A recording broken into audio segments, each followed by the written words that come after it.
Warning, this video contains spoilers for the Super Mario Bros. Movie. You have been warned.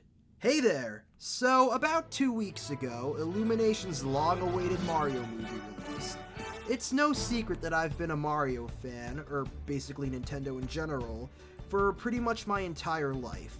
In fact, on some of my oldest videos on this channel, you can find me playing New Super Mario Bros. On the DS. You can guess that I saw the Mario movie not once, but twice as of the recording of this video.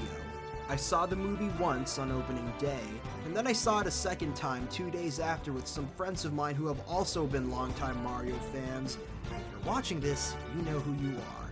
And honestly, it was great both times. Even better the second, because I got a better opportunity now that I knew where the Easter eggs were and when to find them.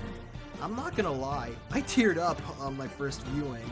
Just seeing these characters that I've loved pretty much my entire life on the big screen.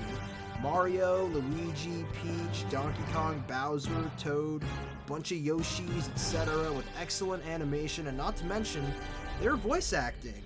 I know a lot of people, including myself, were kind of icky when we first heard that Chris Pratt was gonna play Mario.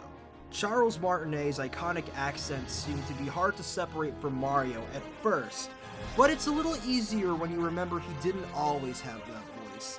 So I used to spend my childhood watching the old Mario cartoons from the 90s like the Super Show, which were made before Martinet was the official voice and thus gave Mario and Luigi a typical Brooklyn accent. Hearing Chris Pratt and Charlie Day kind of tap back into that old portrayal was a neat direction, and it actually worked really well. Their performances reminded me of the old cartoons, and you could really tell that Chris Pratt really came to his own as Mario instead of trying to be another Martinet.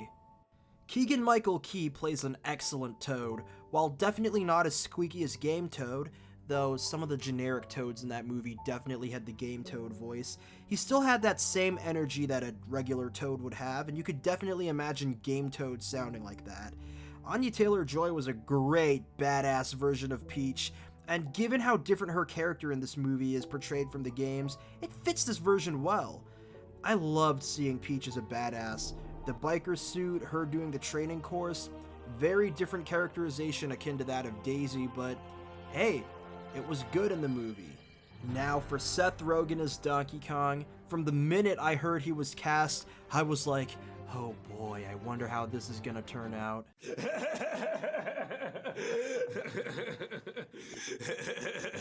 And honestly, I thought Seth Rogen's voice fit DK. For the most part, it was mostly just Seth Rogen, but there was nothing wrong with that. He was hilarious and DK's scenes were great too. The Donkey Kong 64 rap playing when he entered the scene, that whole big fight between Mario and DK when they were arguing inside the fish dude, and of course, the scene when he gets the fire flower and becomes Fire DK. I've drawn that form before already, and it was cool to see Illumination do something original for this movie. Now Jack Black absolutely stole it as Bowser.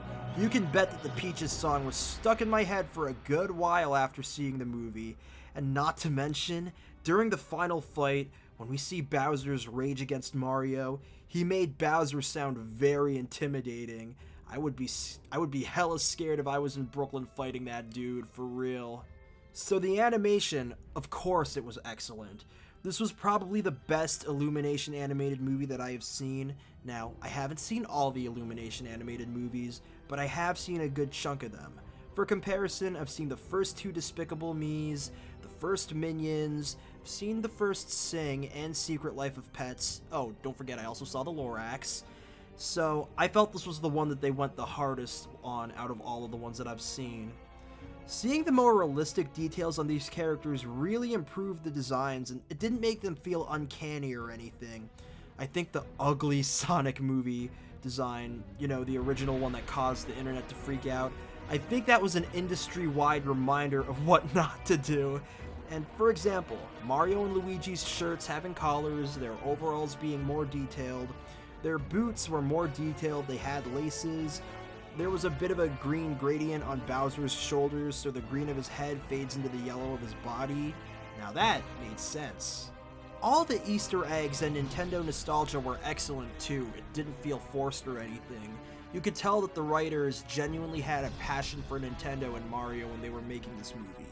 Of course, there was the Super Show theme, and there were some references to other Nintendo properties too.